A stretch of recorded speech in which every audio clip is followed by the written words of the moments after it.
Buenos días, buenas tardes, buenas noches.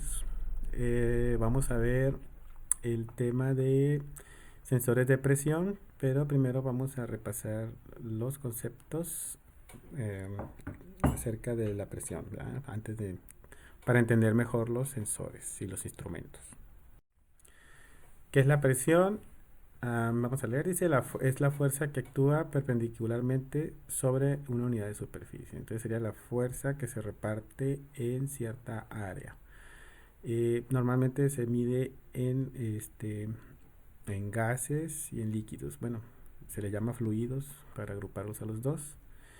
Por ejemplo, en un gas, los gases, pues como saben, están constituidos de partículas. Esas partículas se están moviendo, están vibrando por la agitación térmica y también cuando ellas se están empujando unas a otras y bueno, si están adentro de un recipiente, pues van a empujar las paredes del recipiente. Entonces se dice que ejercen una presión las partículas del gas sobre las paredes del recipiente.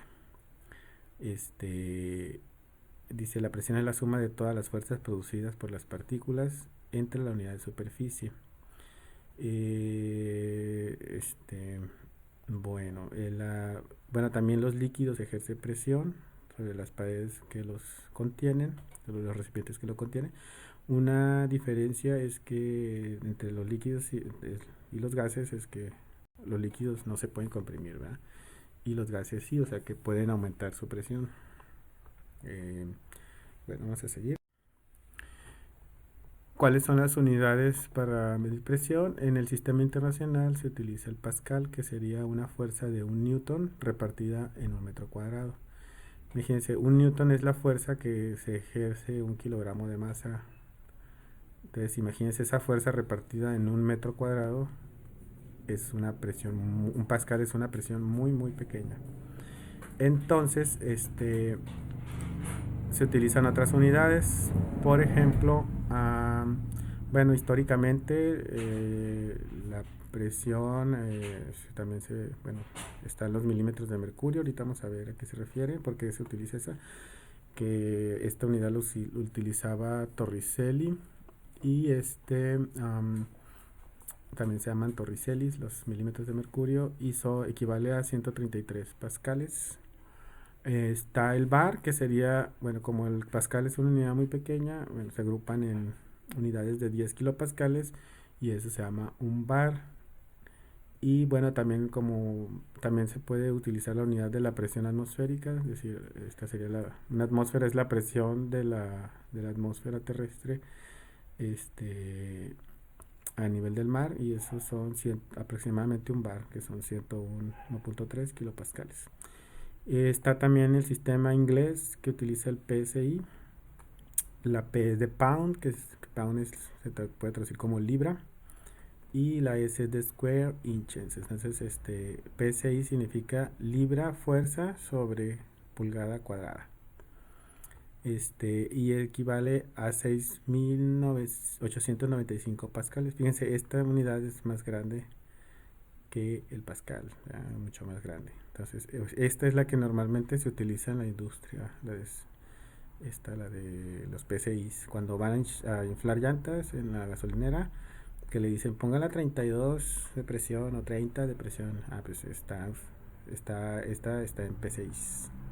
Entonces, si quieren saber cuántos pascales son, multipliquen los 30 P6 por 6.895 y le va a dar los pascales, va a ser un numerote. Entonces, el PCI es muy utilizada, ¿verdad? Okay, y es del sistema inglés. Y bueno, aquí hay una equivalencia entre los bares, las atmósferas y los milímetros de mercurio. Entonces, todas estas opciones. Los milímetros de mercurio se utilizan en la industria médica, ¿verdad? Ese es donde se usan más. Bueno, también los tipos de presión, podemos decir, no es que sean tipos, sino que depende de cómo la midas, va a tener un nombre. Está la presión absoluta, que sería pues la fuerza que se ejerce, así como dice, la fuerza que se ejerce en una pared o en una área. Pero está referida al vacío, o sea, cuando no hay ningún gas, ningún líquido, que está totalmente vacío, esa sería la presión cero y a partir de ahí empezaría a incrementarse. Entonces, en presión absoluta es imposible que una presión dada en absoluto tenga valores negativos. No puede ser eso, porque no puede haber, hasta donde sé, lo contrario al vacío, ¿no? Nada menos que tenga menos presión que el vacío. Luego está la presión atmosférica. Bueno, esa sería la presión de la atmósfera. A nivel del mar, por ejemplo, dice que, bueno, ya lo habíamos comentado, de 101.3 kilopascales.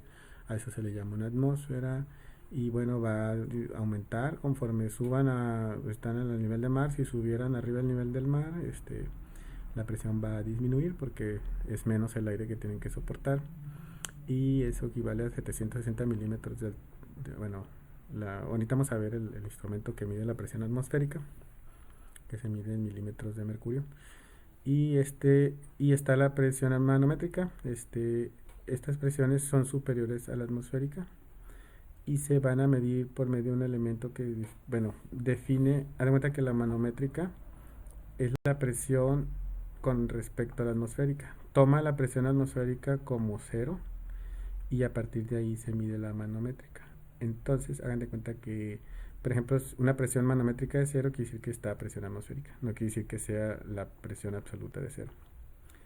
Entonces, la presión absoluta sería la presión atmosférica más la presión manométrica. Si despejan de aquí, la manométrica sería la absoluta menos la atmosférica. Aquí está una escala donde lo van a entender mejor. De este lado tenemos la escala absoluta, donde la presión mínima es de cero y va a ir aumentando conforme crece la presión, ¿verdad? Y está la escala manométrica. En la escala manométrica el cero está a la presión de una atmósfera. Aquí está la presión de una atmósfera. Aquí sería el cero y a partir de aquí la presión subiría. Si es positiva, pues quiere decir que es superior a la atmosférica, y si es negativa, quiere decir que que estamos abajo de la presión atmosférica.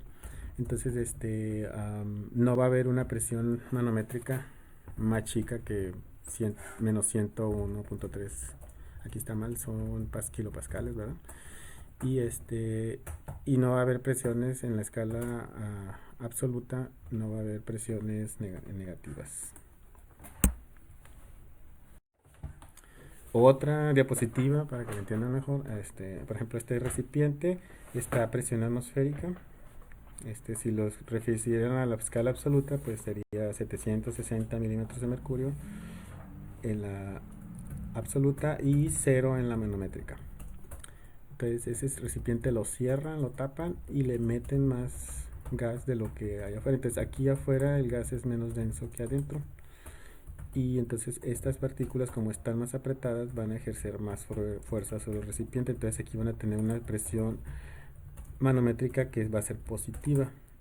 Si hacen lo contrario, les sacan y el gas de afuera, el gas de adentro es menos denso que el de afuera, se va a ejercer una presión de afuera hacia adentro del tanque. Entonces se da cuenta que estos van como si estos jalaran, en vez de empujarlas hacia afuera, tratar de abrirlo como acá, en lo va a tratar de comprimir. Entonces esta es una presión negativa. Ay, la perra. Sería una presión manométrica negativa. Y en la escala absoluta, pues no, no es el cero, sería pues la presión que tenga la atmósfera, aquí la presión que tengan estos, sin importar cómo esté la atmósfera, y aquí sería una presión chica, pero no sería negativa, sería algún valor, ¿verdad? Otro que les quede más claro, entonces, ¿qué es el vacío? El vacío es un concepto, ¿verdad?, que se utiliza para especificar que la presión está abajo de la presión atmosférica, ¿verdad? Entonces, va a haber grados de vacío. El vacío absoluto sería cuando consiguen que no haya ninguna masa en el volumen. Y entonces el vacío, ese sería el absoluto, y es muy difícil de conseguir el vacío absoluto. Hasta donde sé, no sé, no sé si se pueda conseguir. Y bueno, hay grados de vacío que está especificado. Por ejemplo, si han escuchado que hay procesos que están está empacado, tal cosa está empacada al alto vacío o al medio vacío. Entonces son rangos de, de presiones negativas o presiones inferiores a la atmosférica. Entonces, entonces el vacío absoluto como tal no es algo, creo, que se pueda realizar. Entonces sería, cuando dicen vacíos, están hablando de una presión negativa, manométrica negativa, o presión absoluta por debajo de la atmósfera. Bueno, entonces normalmente nunca les van a decir, le van a decir nada más el número tanto de presión y no les dicen nunca si es una presión negativa, manométrica o absoluta. Pero ustedes por el contexto van a saber. Por ejemplo, si les dicen la presión arterial es de 120 milímetros de mercurio, pues está claro que es un valor relativo, ¿verdad? Porque la presión atmosférica es de 760. Entonces, entonces quiere decir, si está a 120 y la atmosférica es 760, quiere decir que si fuera una escala absoluta, ustedes internamente ustedes tendrían una presión por debajo de la atmosférica y eso diría que se chuparan hacia adentro, le comprimiera. Entonces, estos 120 es una escala manométrica donde el 760 es el cero. Entonces, en realidad, si la escala absoluta sería 760 más 120. Pero pues no le dicen la presión arterial es de 120 en escala absoluta. No, nada más les dan el 120 y ustedes deben de inferir que se trata de una presión manométrica. También en los árboles, cuando les dan una presión negativa, pues con más razón. Este, se- si la presión es negativa, la absoluta nunca puede ser negativa. Entonces normalmente se utiliza la escala manométrica.